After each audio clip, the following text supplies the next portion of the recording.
Female है, खातून है, जो 4 बच्चों के साथ गेम खेला करती थी पबजी, और जो मैंने कभी नहीं खेला तो मुझे उसका कुछ पता नहीं है। लेकिन ये कि उनकी दोस्ती हो गई किसी इंडियन से, और उसके बाद वो नेपाल के जरिए भारत पहुंची, और वहां पे यही कहा जा रहा है कि कुछ टाइम से रह रही थी।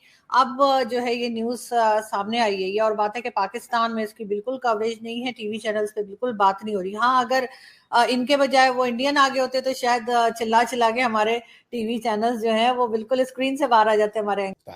मतलब वो उस खातून को मेरा सलाम, और उस बंदे को सलाम कि उसको ऐसी प्यार करने वाली खातून मिली। भाई आज की डेट में ये बड़ा मसला हो गया। और कहाँ गई मतलब सिंध से रवाना होती है और न्यू दिल्ली पहुंचती है।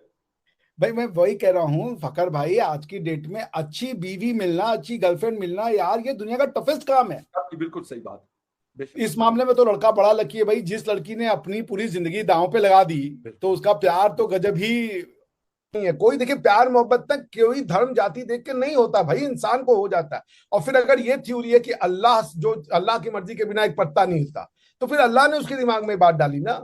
अगर अल्लाह हिदायत भी दे रहा है, गुमराही भी अल्लाह कर रहा है, तो जो भी करना था अल्लाह ने किया, तो आप उसको नहीं वो रिस्पॉन्सिबल ठहरा सकते। अल्लाह को ही ठहराएंगे आप, क्योंकि अल्लाह ने उसके मन में ये गुमराही डाली। अल्लाह ने उसको इतनी कुव्वत दी कि भाई तुम जाओ, और अल्लाह ने ही उसकी हिफाजत की। क्योंकि इंसान कौन होता है हिफाजत करने वाला? सबसे बड़ा तो अल्लाह। पहली बात तो ये कि पबजी खेलते खेलते उन्होंने एक नया गेम कर दिया, तो खैर वो अलग बात है।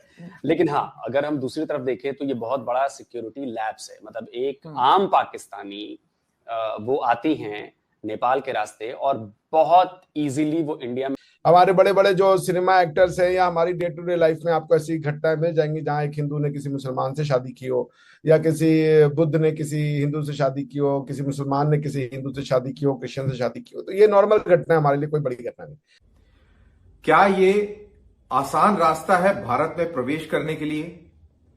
क्या ये आईएसआई द्वारा प्रेरित इंसिडेंट्स हैं, या ये स्टैंड अलोन इंसिडेंट्स वाकई ही प्यार से जुड़े हैं? फिर बात है आरजू जी, और इसमें कई सारी बातें हैं। पहली बात तो ये कि पबजी खेलते खेलते उन्होंने एक नया गेम कर दिया, तो खैर वो अलग बात है।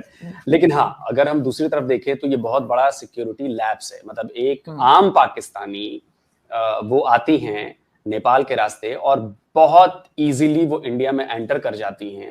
वो आके रहती हैं काफी दिनों तक। बाद में जब भेद खुलता है, कुछ चीजें होती हैं, तब जाकर पता चलता है कि जी ये तो पाकिस्तान से आई हैं, 4 बच्चों के साथ आई हैं। और वाकई ये बहुत सीरियस इशू है। मतलब भले हम लोग इसे थोड़ा हंसी मजाक में ले लें कि चलिए जी पबजी खेलते हुए मुलाकात हो गई और ऐसा हो गया, लेकिन अगर ओवरऑल हम सिक्योरिटी के लिहाज से देखें तो ये वाकई बहुत बड़ी चिंता की बात है कि इंडियन एजेंसीज से वो बच कैसे गई, ऐसा कैसे हुआ, कहाँ लूप होल्स थे। इन सब की जांच जारी है, नो डाउट ये जांच जारी है, और चीजों को मजबूत कर लिया जाएगा। लेकिन मैं शुरू करता हूँ कि ये सब हुआ कैसे। तो जब ये सब हुआ, तो चूंकि मैं नोएडा में ही रहता हूँ, और ग्रेटर नोएडा का ही पार्ट है, तो यहाँ बड़ी हलचल हुई लोगों में, सोसाइटीज में, हमारे जहाँ पे मैं रहता हूँ के ग्रुप्स में चर्चा होनी शुरू हुई। तो बड़ा हुआ, कह रहे पाकिस्तान से कैसे आ गई, बताइए, ऐसा भी कुछ होता है। फिर कुछ लोगों ने कहा कि नहीं नहीं, इश्क में सब कुछ जायज है, कोई कहीं से भी चला आता है, कोई कहीं से भी चला जाता है।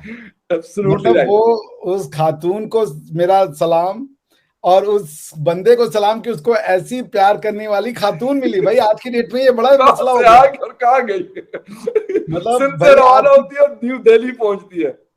भाई मैं वही कह रहा हूँ फकर भाई, आज की डेट में अच्छी बीवी मिलना, अच्छी गर्लफ्रेंड मिलना, यार ये दुनिया का टफेस्ट काम है।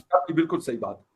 इस मामले में तो लड़का बड़ा लकी है भाई। जिस लड़की ने अपनी पूरी जिंदगी दांव पे लगा दी, तो उसका प्यार तो गजब ही होगा, और अल्लाह करे, ईश्वर करे कि भैया उनका प्यार सक्सेसफुल हो। लेकिन वो लड़की गई पहले दुबई। उसका जो मैंने स्टोरी सुना, एग्जैक्टली उसने पहले पता किया वीजा का, तो वीजा उसका बेचारी का डिनाई हो गया। पाकिस्तान से वीजा अप्लाई किया उसने, बिल्कुल सही, वो मिला नहीं। फिर उसको किसी ट्रेवल एजेंट वाले ने बताया पाकिस्तान में कि तुम दुबई जाओ, दुबई से नेपाल जाओ, नेपाल में जो है तुम वहां से इंडिया चली जाना, क्योंकि वह फ्री बॉर्डर है ना। हुआ ये कि ये महोदय, हाँ नेपाल से पोरस है, कोई फर्क नहीं पड़ता। हमारा सिर्फ आपके साथ बॉर्डर डिस्टर्ब है, बाकी सबके साथ पोरस है। क्या बात है। चाइना वाला भी थोड़ा शायद नहीं, चाइना वाला भी थोड़ा दिक्कत वाला है। बाकी भूटान के साथ पोरस है। मतलब भूटान तो मैं गया हूँ, ऐसे ही आप चले, कोई दिक्कत नहीं है। नेपाल में भी कोई दिक्कत नहीं। सही। ऐसे ही आप चले जाएं, वो पासपोर्ट भी नहीं पूछते आपका। ओके। जैसे सबसे पहली बात आपने कहा everything is fair in love and war, वो सही नहीं है, कतई सही नहीं है।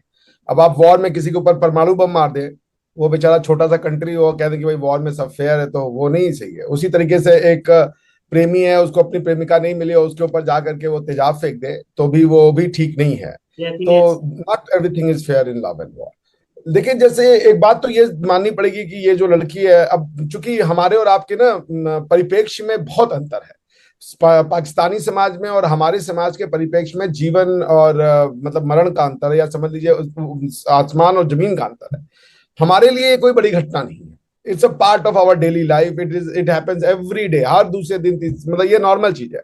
हमारे बड़े बड़े जो सिनेमा एक्टर्स हैं या हमारी डे टू डे लाइफ में आपको ऐसी घटनाएं मिल जाएंगी जहां एक हिंदू ने किसी मुसलमान से शादी की हो, या किसी बुद्ध ने किसी हिंदू से शादी की हो, किसी मुसलमान ने किसी हिंदू से शादी की हो, क्रिश्चियन से शादी की हो। तो ये नॉर्मल घटना है, हमारे लिए कोई बड़ी घटना नहीं।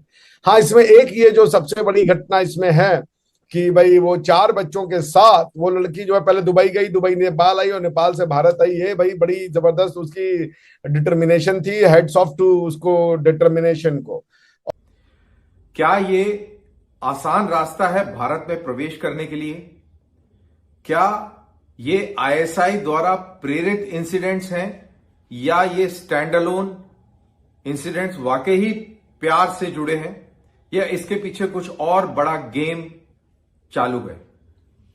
बहरहाल मेरा जो दिमाग है वो सिक्योरिटी एंगल से चलता है, और उसके लिहाज से अगर हम इसको एनालाइज करते हैं तो ये एक तो हमारा एक वीक ओपन फ्रंट एक्सपोज करता है जो कि नेपाल साइड से है। नेपाल साइड से यानी कि भारत में घुसना आसान है, और पाकिस्तानी बड़ी आसानी से इस रास्ते के थ्रू घुस सकते हैं, घुस भी रहे होंगे।